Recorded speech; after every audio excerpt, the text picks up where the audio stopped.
Ce qui est plus triste qu'une œuvre inachevée, c'est une œuvre jamais commencée.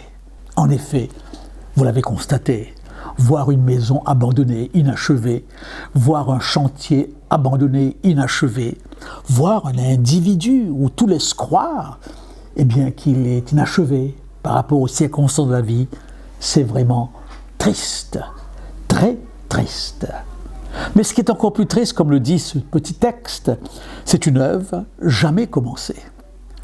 Une œuvre qui est restée dans l'esprit de l'individu, qui est restée dans le cœur de l'individu. Il l'a conçue, il l'a pensée, mais il l'a jamais commencée. Sans aucun doute, s'il l'avait commencé, il l'aurait achevé. Ou alors, ce qui est important, c'est de ne pas commencer sans se rendre compte si on a la possibilité de terminer.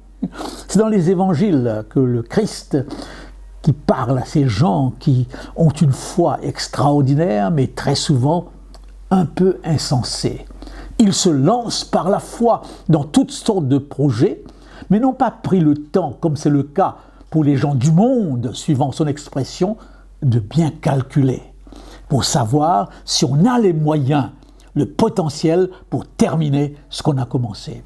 Une œuvre achevée est triste, une œuvre qui n'a jamais commencé est triste aussi, mais une œuvre commencée, accomplie parce qu'on a bien réfléchi et calculé, c'est extraordinaire.